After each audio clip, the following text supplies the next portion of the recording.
Everyone, welcome back to our channel Chandra's home world. ಇವತ್ತಿನ ವಿಡಿಯೋದಲ್ಲಿ ಮನೆ ಡೀಪ್ ಕ್ಲೀನಿಂಗ್ ಅವಶ್ಯಕತೆ ಇಲ್ದಿರನೆ ಮನೆನ ಯಾವ ರೀತಿ ಸ್ವಚ್ಛವಾಗಿ ಇಟ್ಕೊಳ್ಬೋದು ಅನ್ನೋದನ್ನ ಶೇರ್ ಮಾಡ್ತಾ ಇದ್ದೀನಿ. ತುಂಬ ಇಂಟ್ರೆಸ್ಟಿಂಗ್ ಆಗಿರುತ್ತೆ. ಆದಷ್ಟು ವಿಡಿಯೋನ ಎಲ್ಲೂ ಸ್ಕಿಪ್ ಮಾಡ್ದಿರಾ ಕೊನೆವರೆಗೂ ನೋಡ್ತಾ ಹೋಗಿ. ನೀವೇನಾದ್ರು ನಮ್ಮ ಚಾನಲ್ನ ಫಸ್ಟ್ ಟೈಮ್ ವಿಸಿಟ್ ಮಾಡ್ತಾ ಇದ್ರೆ ಈಗಲೇ ಸಬ್ಸ್ಕ್ರೈಬ್ ಮಾಡಿಕೊಂಡು ಪಕ್ಕದಲ್ಲಿರುವಂಥ ಬೆಲ್ ಐಕನ್ನ ಕ್ಲಿಕ್ ಮಾಡಿ. ಬೆಲ್ ಐಕನ್ ಕ್ಲಿಕ್ ಮಾಡಿ ಅಲ್ಲೊಂದು ಆಪ್ಷನ್ ಕ್ಲಿಕ್ ಮಾಡೋದ್ರಿಂದ ನಾನು ನೆಕ್ಸ್ಟ್ ವಿಡಿಯೋ ಹಾಕಿದ ಕೂಡಲೇ ನಿಮಗೆ ನೋಟಿಫಿಕೇಶನ್ಸ್ ಅನ್ನೋದು ಬರುತ್ತೆ. ನೀವು ಫಸ್ಟಾಗಿ ನಮ್ಮ ವಿಡಿಯೋಸ್ನ ನೋಡ್ಬೋದು. ನಾವು without delay let's start the content. ಹಿಂದಿನ ದಿನ ರಾತ್ರಿನೇ ವೆಜಿಟೇಬಲ್ ಬಾಸ್ಕೆಟ್ನ ನೀಟಾಗಿ ವಾಶ್ ಮಾಡಿ ಇಟ್ಟಿದ್ದೆ. ಅದು ಈಗ ಪೂರ್ತಿ ಡ್ರೈ ಆಗಿದೆ. ಅದನ್ನು ಯಥಾ ಪ್ರಕಾರ ಫಿಕ್ಸ್ ಮಾಡ್ಕೊಳ್ತಾ ಇದ್ದೀನಿ. ಹಬ್ಬ ಹರಿದಿನಗಳು ಬಂದಾಗ ಮಾತ್ರನೇ ಡೀಪ್ ಕ್ಲೀನ್ ಮಾಡಬೇಕು ಅಂತ ಏನಿಲ್ಲ. ಈ ರೀತಿ ವೆಜಿಟೇಬಲ್ಸ್ ಖಾಲಿಯಾಗಿದ್ದ ಕೂಡಲೇ ಇಮ್ಮಿಡಿಯೇಟಾಗಿ ನೀಟಾಗಿ ವಾಶ್ ಮಾಡಿ ಆಮೇಲೆ ರಿಫಿಲ್ ಮಾಡ್ಕೊಳ್ಳೋದ್ರಿಂದ ಈ ಒಂದು ಬಾಸ್ಕೆಟ್ ಯಾವಾಗಲೂ ಸ್ವಚ್ಛವಾಗಿರುತ್ತೆ. ಈ ವೆಜಿಟೇಬಲ್ ಬಾಸ್ಕೆಟ್ ಒಳಗಡೆ ಹಾಕೋದಕ್ಕೋಸ್ಕರ ನ್ಯೂಸ್ ಪೇಪರ್ನ ತೊಗೊಳ್ತಾ ಇದ್ದೀನಿ. ನ್ಯೂಸ್ ಪೇಪರಲ್ಲೂ ಕೂಡ ಅಡ್ವರ್ಟೈಸ್ಮೆಂಟ್ ಪೇಪರ್ಸ್ ಕೊಟ್ಟಿರ್ತಾರಲ್ಲ ಪುಟ್ಟದಾಗಿರೋವಂಥದ್ದು, ಅದನ್ನು ಇಲ್ಲಿ ನಾನು ಯೂಸ್ ಮಾಡ್ತಾ ಇದ್ದೀನಿ. ಈ ಪೇಪರ್ಸ್ನ ಈ ರೀತಿ ಹಾಕೋದ್ರಿಂದ ಇದರಲ್ಲಿ ಈರುಳ್ಳಿ ಬೆಳ್ಳುಳ್ಳಿ ಎಲ್ಲಾನು ಇಟ್ಟಾಗ ಅದರ ಸಿಪ್ಪೆ ಬಿಟ್ಕೊಂಡ್ರು ಕೂಡ ಆ ಸಿಪ್ಪೆ ಎಲ್ಲ ಕೆಳಗಡೆ ಬಿದ್ದು ಮೆಸ್ಸಪ್ ಆಗದಿರ ಇರುತ್ತೆ. ಬಾಸ್ಕೆಟ್ ಕೂಡ ನೀಟಾಗಿರುತ್ತೆ. ಸೊ ಬಿಟ್ಕೊಂಡಿರುವಂಥ ಸಿಪ್ಪೆ ಪೇಪರಲ್ಲೇ ಕಲೆಕ್ಟ್ ಆಗಿರುತ್ತೆ. ಅದನ್ನು ಈಸಿಯಾಗಿ ತೆಗೆದು ಕೂಡ ಡೈರೆಕ್ಟಾಗಿ ಡಸ್ಟ್ಬಿನ್ಗೆ ಹಾಕ್ಕೊಳ್ಬೋದು. ಇನ್ನು ನಾನು ಲಾಸ್ಟ್ ವಿಡಿಯೋದಲ್ಲಿ ಶೇರ್ ಮಾಡಿದ್ದೆ ರೈಸ್ ಬ್ಯಾಗ್ನ ಯಾವ ರೀತಿ ಯೂಸ್ ಮಾಡ್ಕೊಳ್ಬೋದು ಅಂತ. ಇಲ್ಲಿ ನೀವು ನೋಡ್ತಾ ಇದ್ದೀರಲ್ವಾ, ಅದೇ ಒಂದು ಕಟ್ಟಿಂಗ್ ಮೇಲೆನೆ ನಾನು ಈರುಳ್ಳಿನ ಹಾಕಿದ್ದೀನಿ. ಈರುಳ್ಳಿ ತಂದಿರುವಂಥ ಬ್ಯಾಗ್ ನೀಟಾಗಿದ್ದ ಕಾರಣ ಈ ರೀತಿಯಾಗಿ ಫೋಲ್ಡ್ ಮಾಡಿ ಇಟ್ಕೊಳ್ತಾ ಇದ್ದೀನಿ. ಈರುಳ್ಳಿ ಸಿಪ್ಪೆ ಎಲ್ಲಾನು ಬಿಡಿಸ್ಬೇಕಾದ್ರೆ ಆ ವೇಸ್ಟ್ ಎಲ್ಲ ಕೌಂಟರ್ ಮೇಲೆ ಬೀಳ್ದಿರಾ ಈ ರೀತಿ ಕೆಳಗಡೆ ಏನು ಹಾಕಿದೀವಿ ರೈಸ್ ಬ್ಯಾಗ್ ಕಟ್ಟಿಂಗ್ಸು ಅದರಲ್ಲೇ ಕಲೆಕ್ಟ್ ಆಗಿರುತ್ತೆ. ಆ ವೇಸ್ಟ್ ಎಲ್ಲ ಕೂಡ ತೆಗೆದು ಡೈರೆಕ್ಟಾಗಿ ಡಸ್ಟ್ಬಿನ್ಗೂ ಕೂಡ ಹಾಕೊಳ್ಬೋದು.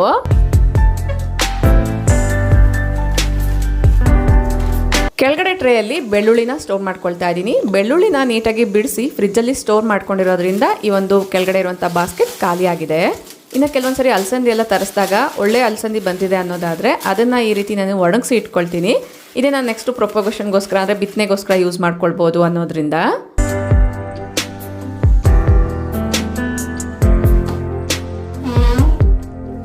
ಪ್ರತಿದಿನ ಅಡುಗೆ ಮಾಡೋದಕ್ಕೋಸ್ಕರ ಕ್ಯಾಸ್ಟ್ ಐರನ್ ಪಾತ್ರೆಗಳನ್ನ ಕೂಡ ಇನ್ಕ್ಲೂಡ್ ಮಾಡ್ಕೊಳ್ತೀನಿ. ಇದರಲ್ಲಿ ನಾನು ಬೆಳಗ್ಗೆ ತಿಂಡಿಗೋಸ್ಕರ ಲೆಮನ್ ರೈಸ್ನ ಮಾಡಿದ್ದೆ. ನಿಂಬೆಹಣ್ಣಿನ ಹುಳಿಯಿಂದ ಇದರಲ್ಲಿ ರಿಯಾಕ್ಷನ್ ಅನ್ನೋದು ಸ್ಟಾರ್ಟ್ ಆಗಿದೆ. ನೀಟಾಗಿ ವಾಶ್ ಮಾಡಿ ಡ್ರೈ ಆಗೋದಕ್ಕೋಸ್ಕರ ಇಟ್ಟಿದ್ದೀನಿ. ಅಷ್ಟರಲ್ಲಿ ಈ ರೀತಿ ರಿಯಾಕ್ಷನ್ ಅನ್ನೋದು ಸ್ಟಾರ್ಟ್ ಆಗಿದೆ. ಈಗ ಒಂದು ಬಟ್ಟೆನ ತಗೊಂಡು ನೀಟಾಗಿ ಆ ಒಂದು ರಸ್ಟ್ ಎಲ್ಲ ಕೂಡ ವೈಪ್ ಮಾಡಿಬಿಟ್ಟು ಆಮೇಲೆ ಆಯಿಲ್ನ ಸ್ಪ್ರೇ ಮಾಡ್ತೀನಿ.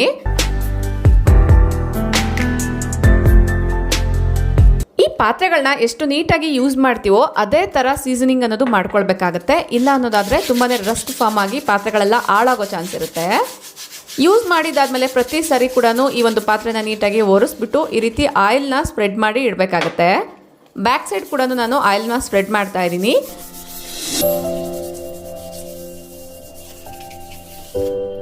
ಕ್ಯಾಸ್ಟ್ ಐರನ್ ಪಾತ್ರೆಗಳನ್ನ ಕರೆಕ್ಟಾಗಿ ಸೀಸನಿಂಗ್ ಮಾಡಿ ಇಟ್ಕೊಳ್ಳೋದಾದರೆ ನಾನ್ ಸ್ಟಿಕ್ ರೀತಿಯಲ್ಲಿ ವರ್ಕ್ ಆಗುತ್ತೆ. ಇದೇ ಥರ ಇನ್ನೊಂದು ಪುಟ್ಟದಾಗಿರುವಂಥ ಬಾಂಡ್ಲಿನ ಯೂಸ್ ಮಾಡ್ತೀನಿ. ಇದನ್ನು ತಲೆಗಚ್ಚುವಂತಹ ಮೆಹಂದಿ ಪೌಡರ್ನ ಮಿಕ್ಸ್ ಮಾಡೋದಕ್ಕೋಸ್ಕರ ಯೂಸ್ ಮಾಡ್ತೀನಿ.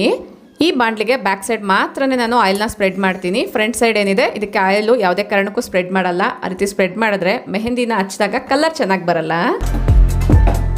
Weekly once or twice bedsheets ಎಲ್ಲ ಕೂಡ ಚೇಂಜ್ ಮಾಡಿ ನೀಟಾಗಿ ವಾಶ್ ಮಾಡ್ತಿರ್ತೀನಿ.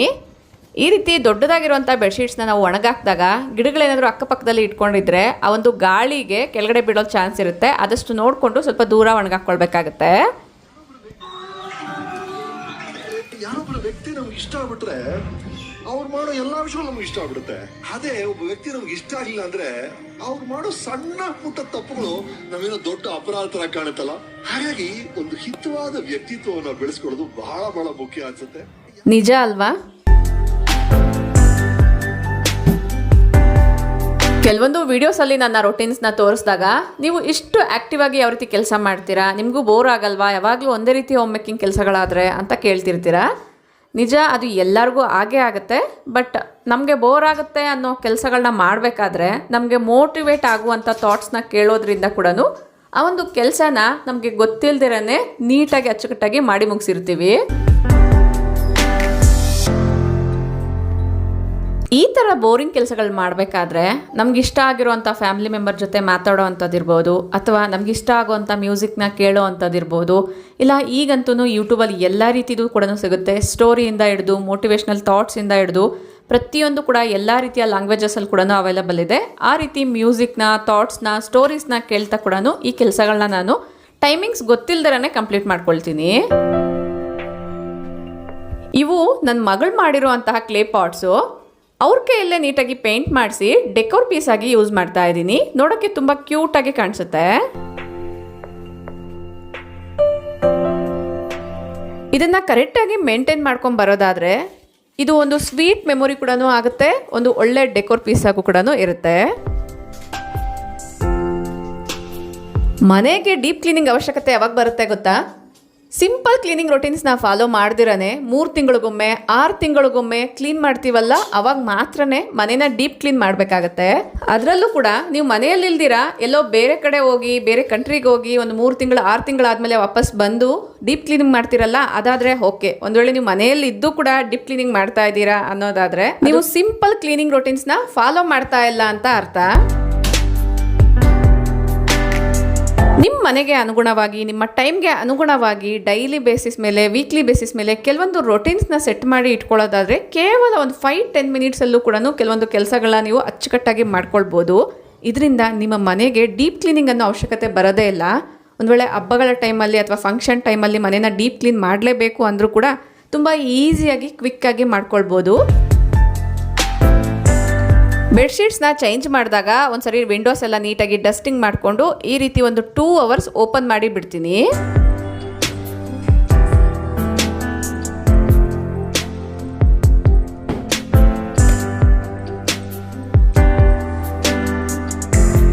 ದಿವಾನ್ ಕವರ್ ಎಲ್ಲ ನೀಟಾಗಿ ಹಾಕಿದ್ದೀನಿ. ಸೈಡಲ್ಲಿಟ್ಟಿರುವಂಥ ಪಿಲ್ಲೋಗೆ ನಾಡ ಅನ್ನೋದು ಒಳಗಡೆ ಹೋಗ್ಬಿಟ್ಟಿದೆ. ಅದನ್ನು ಈಸಿಯಾಗಿ ತೆಗೆಯೋದಕ್ಕೋಸ್ಕರ ಇಲ್ಲಿ ನಾನು ಸಿಸರ್ನ ಯೂಸ್ ಮಾಡ್ತಾ ಇದ್ದೀನಿ. ಸೇಫ್ಟಿ ಪಿನ್ನಿಂದ ಎಲ್ಲನೂ ಹಾಕ್ತೀವಿ ಅನ್ನೋದಾದರೆ ಪೂರ್ತಿ ದಾರ ಅನ್ನೋದು ಹೊರಗಡೆ ತೆಗೆದು ಆಮೇಲೆ ಒಳಗಡೆ ಹಾಕಬೇಕಾಗತ್ತೆ. ಅದೇ ನಾವು ಈ ರೀತಿ ಸಿಸರ್ನ ಯೂಸ್ ಮಾಡೋದಾದರೆ ಕ್ವಿಕ್ಕಾಗಿ ಈ ಒಂದು ನಾಡನ್ನು ಫಿಕ್ಸ್ ಮಾಡ್ಕೊಳ್ಬೋದು.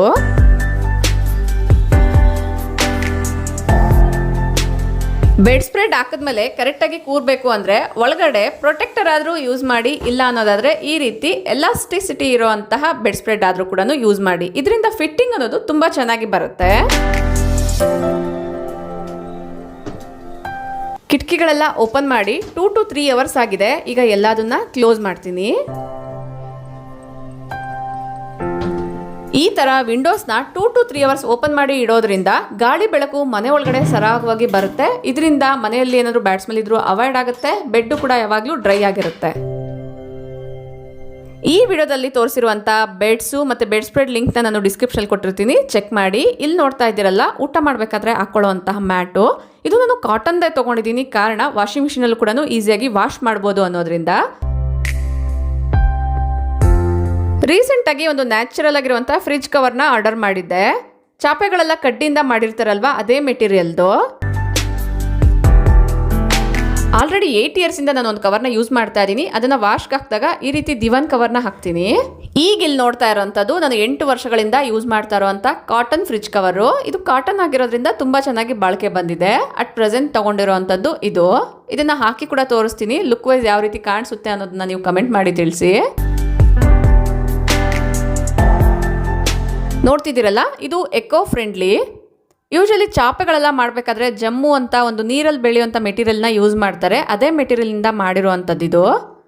ಕಲರ್ ಕಾಂಬಿನೇಷನ್ ಕೂಡ ತುಂಬ ಚೆನ್ನಾಗಿದೆ. 2 ಕಡೆ ಕೂಡ ಪಾಕೆಟ್ ಕೊಟ್ಟಿದ್ದಾರೆ. ಇದರ ಲಿಂಕ್ ಸಿಕ್ಕಿದ್ರೆ ನಾನು ಡಿಸ್ಕ್ರಿಪ್ಷನ್ ಹಾಕಿರ್ತೀನಿ, ಚೆಕ್ ಮಾಡಿ.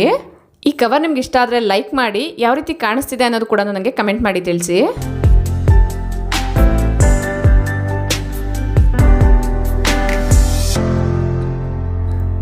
ಮನೆ ಮುಂದೆ ತುಳಸಿ ಗಿಡನ ಇಟ್ಕೊಂಡಾಗ ಅದರ ಕೇರ್ ಮತ್ತು ಮೇಂಟೆನೆನ್ಸ್ ಗೊತ್ತಿಲ್ಲ ಅನ್ನೋದಾದರೆ ಗಿಡ ಸರಿಯಾಗಿ ಬೆಳೆಯಲ್ಲ. ತುಳಸಿ ಗಿಡನ ಡೈರೆಕ್ಟಾಗಿ ಭೂಮಿಯಲ್ಲಿ ನೆಟ್ಟರೆ ಯಾವುದೇ ರೀತಿ ಪ್ರಾಬ್ಲಮ್ ಇರಲ್ಲ. ಈ ರೀತಿ ಪಾಟ್ಸಲ್ಲೆಲ್ಲ ಇಟ್ಕೊಂಡಿದ್ದೀರಾ ಅನ್ನೋದಾದರೆ ಆಗಾಗ ನೀವು ಕರೆಕ್ಟಾಗಿ ಕೇರ್ ಮಾಡಲೇಬೇಕಾಗುತ್ತೆ.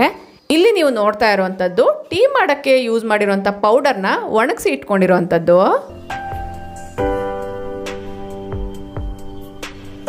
ತುಳಸಿ ಗಿಡದಲ್ಲಿ ಬರುವಂಥ ಹೂವು ಬೀಜ ಎಲ್ಲ ಕೂಡ ಕಟ್ ಮಾಡಿ ಬುಡಕ್ಕೆ ಹಾಕಿದ್ದೆ. ಅದನ್ನೆಲ್ಲ ಕೂಡ ತೆಗಿತಾ ಇದ್ದೀನಿ. ಈ ಒಂದು ಟೂಲ್ನ ಯೂಸ್ ಮಾಡಿ ಮಣ್ಣೆಲ್ಲ ಕೂಡ ಒಂದ್ಸರಿ ಲೂಸ್ ಮಾಡಿಕೊಂಡು ಮೇಲೆ ಇರುವಂಥ ಎಕ್ಸ್ಟ್ರಾ ಮಣ್ಣೆಲ್ಲ ಕೂಡ ಒಂದು ಪಾಟಲ್ಲಿ ಹಾಕ್ಕೊಳ್ತಾ ಇದ್ದೀನಿ.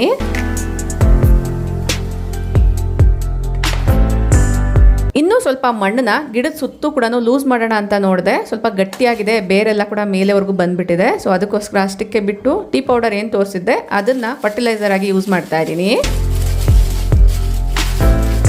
ಈಗ ಈ ಕವರಲ್ಲಿ ನೋಡ್ತಾ ಇದ್ದೀರಲ್ಲ, ಇದು ಕೆಂಪು ಮಣ್ಣು. ನಮ್ಮ ಮದರ್ ಇನ್ ಲಾ ಹೇಳಿರುವಂಥ ಟಿಪ್ಪು, ಕೆಂಪು ಮಣ್ಣನ್ನ ತುಳಸಿ ಗಿಡಕ್ಕೆ ಹಾಕೋದ್ರಿಂದ ತುಳಸಿ ಗಿಡ ತುಂಬ ಚೆನ್ನಾಗಿ ಬರುತ್ತೆ ಅಂತ.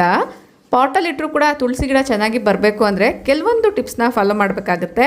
ಆಗ ನೀವು ಪುಟ್ಟದಾಗಿರುವಂಥ ಬೃಂದಾವನದಲ್ಲಿ ಇಟ್ಟರು ಕೂಡ ಗಿಡ ತುಂಬ ಬುಷಿಯಾಗಿ ಹೆಲ್ತಿಯಾಗಿ ಬರುತ್ತೆ. ಈ ಥರ ಏನಾದರೂ ಚೇಂಜಸ್ ಮಾಡಿದಾಗ ಕಂಪಲ್ಸರಿ ವಾಟರಿಂಗ್ ಅನ್ನೋದು ಮಾಡಬೇಕಾಗುತ್ತೆ. 3 ತಿಂಗಳಿಗೊಮ್ಮೆ ಈ ಥರ ನೀವು ಕೆಂಪು ಮಣ್ಣ ಹಾಕೋದ್ರಿಂದ ಗಿಡ ತುಂಬ ಚೆನ್ನಾಗಿ ಬೆಳೆಯುತ್ತೆ. ಗೊಬ್ಬರ ಹಾಕಿಲ್ಲ ಅಂದ್ರೂ ಪರವಾಗಿಲ್ಲ, ಮಣ್ಣನ್ನ ಆಗಾಗ ಈ ಥರ ಚೇಂಜ್ ಮಾಡಿದ್ರೆ ಸಾಕಾಗುತ್ತೆ. ಲಾಸ್ಟ್ ವಿಡಿಯೋಸಲ್ಲಿ ನಿಮ್ಮಲ್ಲಿ ಕೆಲವೊಬ್ರು ಕಮೆಂಟ್ ಮಾಡಿದ್ದೀರಾ, ರೈಲಿಂಗ್ಸ್ನ ಯಾವ ರೀತಿ ಕ್ಲೀನ್ ಮಾಡ್ತೀರಾ ತೋರಿಸಿ ಅಂತ. ಇದ್ರ ಬಗ್ಗೆ ಈಗಾಗಲೇ ನಾನು ಕೆಲವೊಂದು ವಿಡಿಯೋಸಲ್ಲಿ ಪೌಡರ್ಸ್ ಎಲ್ಲ ಯೂಸ್ ಮಾಡಿ ಯಾವ ರೀತಿ ಕ್ಲೀನ್ ಮಾಡ್ಕೊಳ್ಬೋದು ಅಂತ ತೋರಿಸಿದ್ದೀನಿ. ಬಟ್ ಆದರೂ ಆಗಾಗ ಕಮೆಂಟ್ ಬರ್ತಾ ಇರೋದ್ರಿಂದ ಇನ್ನೊಂದು ಮೆಥಡಲ್ಲಿ ಯಾವ ರೀತಿ ಕ್ಲೀನ್ ಮಾಡ್ಕೊಳ್ಬೋದು ಅಂತ ನೋಡೋಣ. ಇದಕ್ಕೋಸ್ಕರ ಒಂದು DIY ಲಿಕ್ವಿಡ್ನ ತಯಾರಿ ಮಾಡ್ಕೊಳ್ತಾ ಇದ್ದೀನಿ. ಶಾಂಪೂ ಇದ್ರೆ 1 ಸ್ಪೂನಷ್ಟು ಹಾಕ್ಕೊಳ್ಳಿ. ಶಾಂಪೂ ಇಲ್ಲದೆ ಇರೋ ಕಾರಣ ಬಾಟಲ್ ಒಳಗಡೆ ನೀರನ್ನ ಹಾಕ್ಬಿಟ್ಟು ಚೆನ್ನಾಗಿ ಶೇಕ್ ಮಾಡಿ ಈ ರೀತಿ ಒಂದು ಬೌಲ್ಗೆ ಟ್ರಾನ್ಸ್ಫರ್ ಮಾಡ್ಕೊಂಡಿದ್ದೀನಿ. ಇದರಲ್ಲಿ ನಿಮಗೆ ನೀರು ಎಷ್ಟು ಬೇಕೋ ನೋಡಿಕೊಂಡು ಹಾಕ್ಕೊಳ್ಬೋದು. ಈ ಒಂದು ಲಿಕ್ವಿಡ್ನ ಒಂದು ಸ್ಪ್ರೇ ಬಾಟಲಲ್ಲಿ ಹಾಕಿ ಇಟ್ಕೊಳ್ಳೋದಾದರೆ ಇದನ್ನು ಕೊಲೀನ್ ರೀತಿ ಯೂಸ್ ಮಾಡ್ಕೊಳ್ಬೋದು. ರೈಲಿಂಗ್ಸ್ ನೀಟಾಗಿ ಕ್ಲೀನ್ ಆಗಬೇಕು ಅನ್ನೋದಾದರೆ ಆದಷ್ಟು ಡ್ರೈ ಆ್ಯಂಡ್ ಕ್ಲೀನ್ ಆಗಿರುವಂಥ ಒಂದು ಮೈಕ್ರೋಫೈಬರ್ ಕ್ಲಾತ್ ಇಲ್ಲ ಅಂದರೆ ಕಾಟನ್ ಕ್ಲಾತ್ ಆದ್ರೂ ತಗೊಳ್ಬೋದು. ಲಿಕ್ವಿಡ್ನ ಡೈರೆಕ್ಟಾಗಿ ರೈಲಿಂಗ್ಸ್ ಮೇಲೆ ಸ್ಪ್ರೇ ಮಾಡಿ ಕೂಡ ವೈಪ್ ಮಾಡ್ಬೋದು. ಇಲ್ಲ ಅನ್ನೋದಾದರೆ ವಿಡಿಯೋದಲ್ಲಿ ತೋರಿಸ್ದಂಗೆ ಕ್ಲಾತ್ ಮೇಲೆ ಸ್ಪ್ರೇ ಮಾಡಿ ಕೂಡ ಕ್ಲೀನ್ ಮಾಡ್ಕೊಳ್ಬೋದು. ಆಲ್ರೆಡಿ ನೆಲ ಎಲ್ಲ ಕೂಡ ನೀಟಾಗಿ ಒರೆಸಿದ್ದೀರಾ ಅನ್ನೋದಾದರೆ ಕ್ಲಾತ್ ಮೇಲೆ ಸ್ಪ್ರೇ ಮಾಡಿಕೊಂಡು ಕ್ಲೀನ್ ಮಾಡ್ಕೊಳ್ಳಿ. ಇಲ್ಲ ಫ್ಲೋರ್ ಇನ್ನೂ ಕ್ಲೀನ್ ಮಾಡಿಲ್ಲ ಅನ್ನೋದಾದರೆ ರೈಲಿಂಗ್ ಮೇಲೆ ಕೂಡ ಸ್ಪ್ರೇ ಮಾಡ್ಕೊಳ್ಬೋದು. ಒಟ್ಟಾರೆ ಲಿಕ್ವಿಡ್ ಆ ಕಡೆ ಈ ಕಡೆ ಸಿಡಿಬಾರ್ದು ಅನ್ನೋದಾದರೆ ಬಟ್ಟೆ ಮೇಲೇ ಲಿಕ್ವಿಡ್ನ ಸ್ಪ್ರೇ ಮಾಡಿ ಆಮೇಲೆ ವೈಪ್ ಮಾಡ್ಕೊಳ್ಳಿ.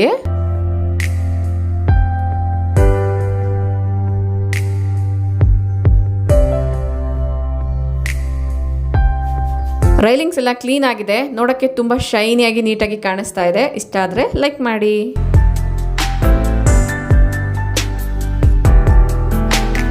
ನೆಕ್ಸ್ಟ್ ಮಂತು ಶ್ರಾವಣ ಸ್ಟಾರ್ಟ್ ಆಗುತ್ತೆ, ಒಂದಾದ್ಮೇಲೆ ಒಂದು ಹಬ್ಬಗಳು ಬರ್ತಾ ಇರುತ್ತೆ.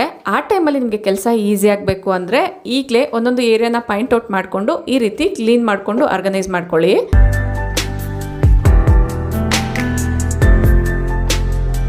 ಈ ಕಬೋರ್ಡ್ಸ್ನ ಕ್ಲೀನ್ ಮಾಡೋದಕ್ಕೋಸ್ಕರ ನಾನು ಬೇರೆ ಲಿಕ್ವಿಡ್ನ ಯೂಸ್ ಮಾಡ್ತಾ ಇದ್ದೀನಿ. ಮನೆಯಲ್ಲೇ ಆಲ್ ಪರ್ಪಸ್ ಕ್ಲೀನಿಂಗ್ ಲಿಕ್ವಿಡ್ ಬರುತ್ತೆ ಅಲ್ವಾ, ಅದನ್ನು ಸ್ಪ್ರೇ ಮಾಡಿಕೊಂಡು ಕ್ಲೀನ್ ಮಾಡ್ಕೊಳ್ತಾ ಇದ್ದೀನಿ.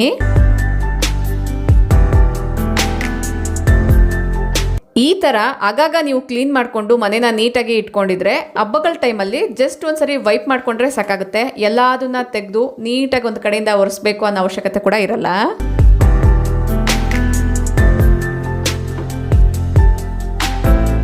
ಇದು ಕ್ಲೀನ್ ಆಗಿದೆ, ಸ್ವಲ್ಪ ಡ್ರೈ ಆಗಲಿ, ಆಮೇಲೆ ಎಲ್ಲದನ್ನ ಜೋಡಿಸ್ಕೊಳ್ಳೋಣ.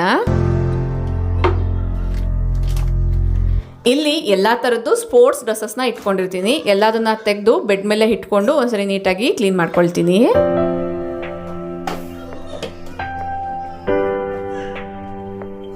ವಿಡಿಯೋ ಲೆಂತಿ ಆಗುತ್ತೆ ಅನ್ನೋ ಕಾರಣ ನಾನು ಪ್ರತಿಯೊಂದನ್ನ ಕ್ಲೀನ್ ಮಾಡೋದಿಲ್ಲಿ ತೋರಿಸ್ತಾ ಇಲ್ಲ. ಜಸ್ಟ್ ಲಿಕ್ವಿಡ್ನ ಸ್ಪ್ರೇ ಮಾಡಿ ಒಂದು ಬಟ್ಟೆಯಿಂದ ನೀಟಾಗಿ ವೈಪ್ ಮಾಡ್ಕೊಂಡಿದ್ದೀನಿ. ಬಟ್ಟೆ ಏನಾದ್ರು ಕೊಳೆ ಆಗುತ್ತೆ ಅಂದರೆ ಮಧ್ಯ ಮಧ್ಯದಲ್ಲಿ ಒಂದ್ಸರಿ ಕ್ಲೀನ್ ಮಾಡ್ಕೊಂಡ್ರೆ ಬೆಟರು. ಇದೇ ಲಿಕ್ವಿಡಿಂದ ಸ್ವಿಚ್ ಬೋರ್ಡ್ಸ್ನ ಕೂಡ ಒಂದ್ಸರಿ ಕ್ಲೀನ್ ಮಾಡ್ಕೊಳ್ತೀನಿ. ಕಬೋರ್ಡ್ ಒಳಗಡೆ ಕ್ಲೀನ್ ಮಾಡಿದಾಗ ಒಂದಂತೂ ನೆನಪಲ್ಲಿ ಇಟ್ಕೊಳ್ಬೇಕಾಗತ್ತೆ. ಕಬೋರ್ಡ್ನ ನೀಟಾಗಿ ಒರೆಸಿದಾದ್ಮೇಲೆ ಪೂರ್ತಿ ಡ್ರೈ ಆದ್ಮೇಲೆ ಅದರಲ್ಲಿ ವಸ್ತುಗಳನ್ನ ಜೋಡಿಸ್ಕೊಳ್ಬೇಕಾಗತ್ತೆ. ಇದು ಬಂದು ಟೈಕೊಂಡೋ ಡ್ರೆಸ್ಸಸ್ಸು, ಅದೇ ಥರ ಸ್ವಿಮ್ಮಿಂಗ್ ಡ್ರೆಸ್ಸಸ್ ಎಲ್ಲ ಕೂಡ ಇಟ್ಕೊಳ್ತೀನಿ. ಅಟ್ ಪ್ರೆಸೆಂಟ್ ಕೆಲವೊಂದು ಡ್ರೆಸ್ಸಸ್ಸು ವಾಶ್ಗೆ ಹೋಗಿದೆ. ಈ ಕಬೋರ್ಡ್ ಡೋರಲ್ಲೂ ಕೂಡ ಹ್ಯಾಂಗಿಂಗ್ಸ್ ಇದೆ. ಇದರಲ್ಲಿ ನಾರ್ಮಲ್ ಟೋಪಿಗಳು ಮತ್ತು ಮಂಕಿ, ಬನ್ನಿ ಈ ರೀತಿ ಟೋಪೀಸ್ ಎಲ್ಲ ಬರುತ್ತೆ ಅಲ್ವಾ, ಅದನ್ನು ಹ್ಯಾಂಗ್ ಮಾಡ್ಕೊಳ್ತಾ ಇದ್ದೀನಿ. ಈ ಟೋಪಿಗಳೆಲ್ಲ ನೀಟಾಗಿ ಒಂದು ಕಡೆ ಇಟ್ಕೊಂಡ್ರೆ ಟ್ರಾವೆಲ್ ಮಾಡಬೇಕಾದ್ರೆ ತುಂಬಾ ಹೆಲ್ಪ್ಫುಲ್ ಆಗುತ್ತೆ.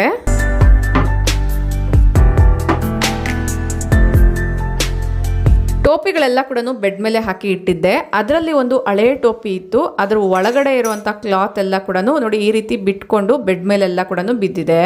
ಬೆಡ್ ಮೇಲಿರುವಂಥ ಧೂಳೆಲ್ಲ ಕೆಳಗಡೆ ಉದುರಿಸಿದ್ರೆ ಮತ್ತು ಫ್ಲೋರೆಲ್ಲನೂ ಗಲೀಜಾಗುತ್ತೆ, ಸಣ್ಣ ಸಣ್ಣ ಡಸ್ಟ್ ಆಗಿರೋದ್ರಿಂದ ಕಾಲ್ಗೆಲ್ಲ ಅಂಟ್ಕೊಳ್ಳುತ್ತೆ. ಅದಕ್ಕೋಸ್ಕರ ಲಿಂಟ್ ರೋಲರ್ನ ಯೂಸ್ ಮಾಡ್ತಾ ಇದ್ದೀನಿ. ಇಲ್ಲಿ ನೀವು ನೋಡ್ತಾ ಇದ್ದೀರಲ್ಲ, ಇದಕ್ಕೆ ಒಂದು ಟೇಪ್ ಅನ್ನೋದು ಬಂದಿರುತ್ತೆ, ಅದನ್ನು ರಿಮೂವ್ ಮಾಡಿದ್ರೆ ಗಮ್ ಅನ್ನೋದು ಇರುತ್ತೆ. ಈ ರೀತಿ ರೋಲ್ ಮಾಡ್ತಿದ್ದಂಗೆ ಸಣ್ಣ ಸಣ್ಣ ಡಸ್ಟ್ ಎಲ್ಲ ಅದಕ್ಕೆ ಅಂಟ್ಕೊಂಡ್ಬಿಡುತ್ತೆ. ಈಗ ಕೊಳೆ ಆಗಿರುವಂಥ ಈ ಒಂದು ಲೇಯರ್ನ ತೆಗೆದು ಡಸ್ಟ್ಬಿನ್ಗೆ ಹಾಕಿ, ಇನ್ನೂ ಏನಾದರೂ ಬೆಡ್ ಮೇಲೆ ಕೊಳೆ ಇದೆ ಅನ್ನೋದಾದರೆ ಇನ್ನೊಂದು ಸರಿ ರೋಲ್ ಮಾಡ್ಬೋದು. ನೋಡಿ, ಇನ್ನೂ ಮೈನ್ಯೂಟ್ ಡಸ್ಟ್ ಇರೋದ್ರಿಂದ ಅದೆಲ್ಲ ಕೂಡ ಈ ರೀತಿ ಅಬ್ಸಾರ್ಬ್ ಆಗಿದೆ.